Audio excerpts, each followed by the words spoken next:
guys, here right now at DGC, and we're now heading at the cookery place. I was invited by Golden Seas to attend a cooking session. That would be a short cooking session, and we'll be joined by Chef Rosebud for today. So I'm actually excited. Let's go.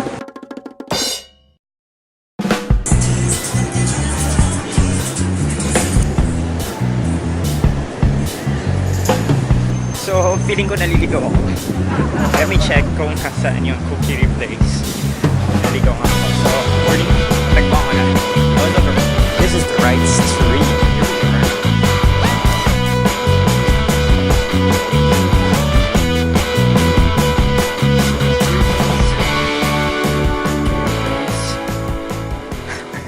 Wrong. Hello. Nandiyan na si Paul. Talaga ba? Halika. Halika. Chef, this is Rodel. This is Hello, Chef Rosebud. Good afternoon.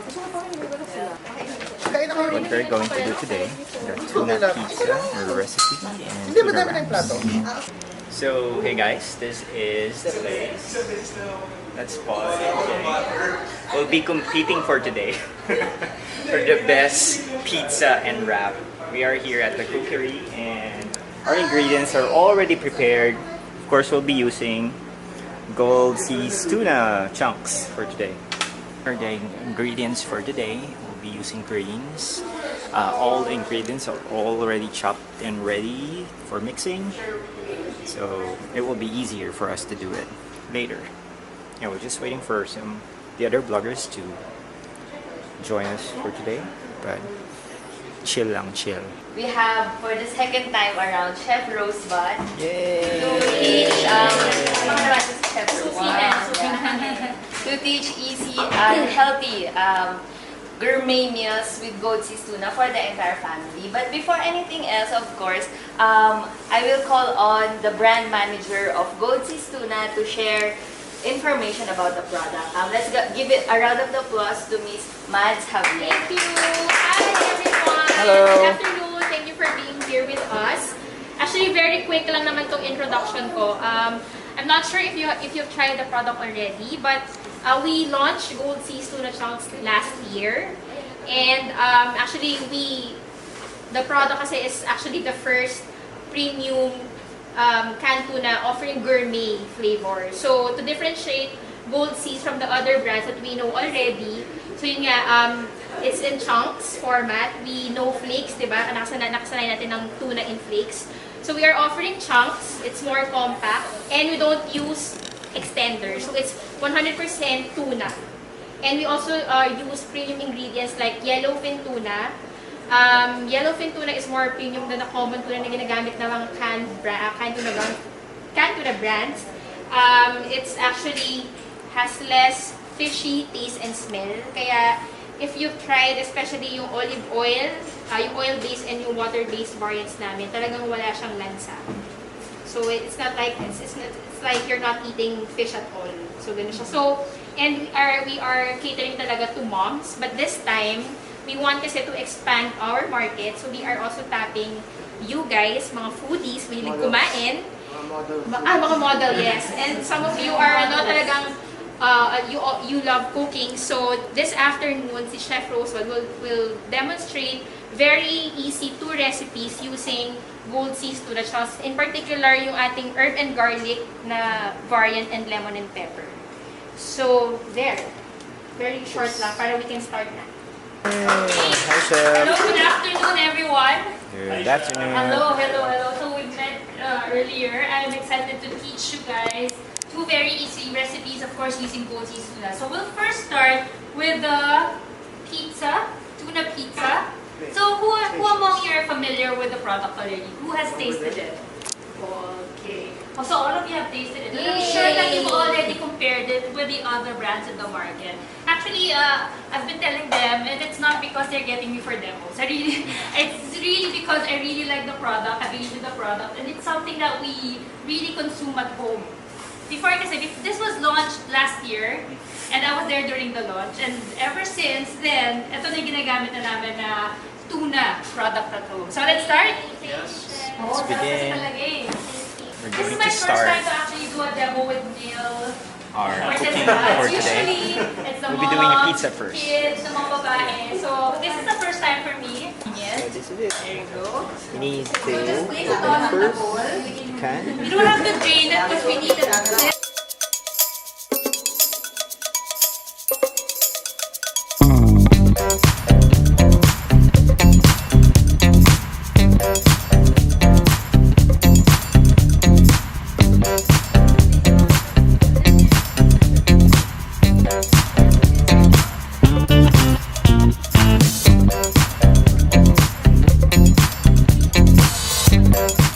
Kasi alam ko na medyo competitive yata itong group na to. Oo nga eh. Maganda-ganda. Yung iba dito tumitingin pa sa katabi ha, parang... What's happening?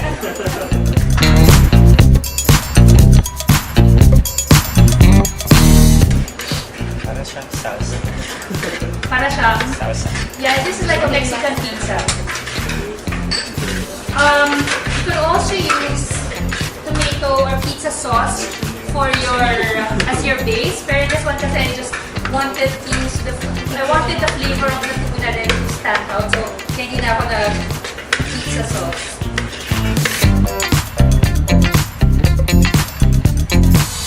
The mixture is already done. I'm going to use the So just spread it Ready-made evenly. pizza crust. And here's cheese. So just spread it evenly on top of your pizza dough. Send it out siya para pagkasa yung cheese.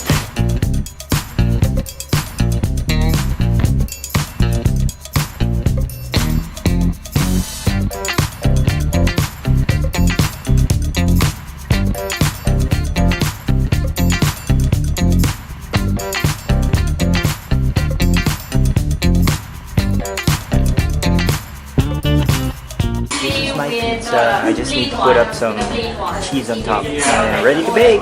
Chili and all.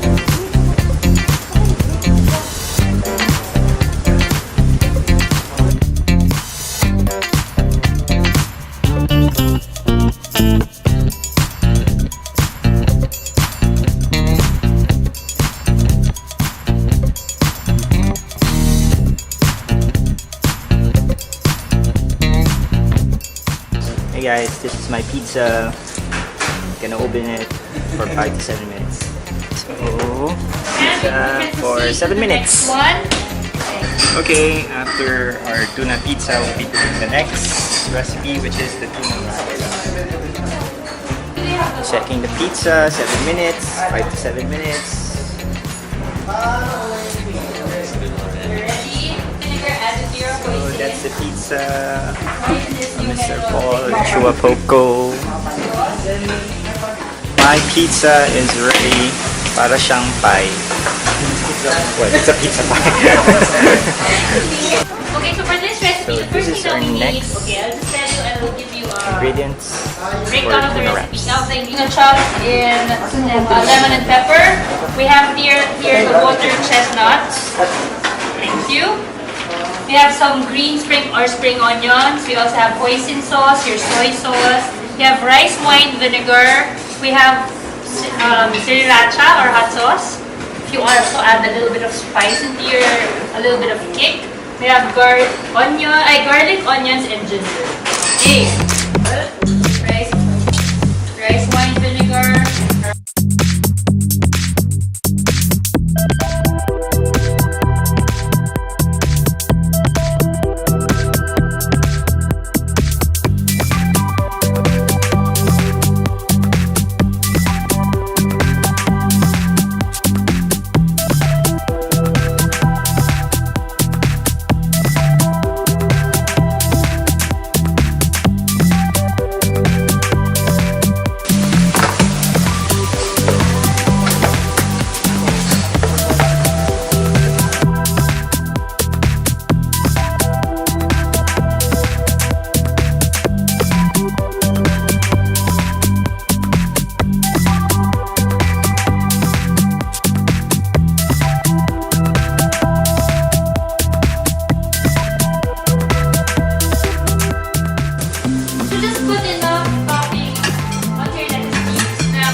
is our tuna pizza that I created, and it's wraps. Thank you very much, Chef, for Thank teaching me you. today. Yay! So hey guys, we're already done with our cooking for today. We made pizza and tuna wrap and a mesa wrap. Can you say Paul? Really good. Sovereign. Which sarap? Both pizza. My pizza. My pizza, of course, not his pizza. Your pizza is burned. What's that? It's yours.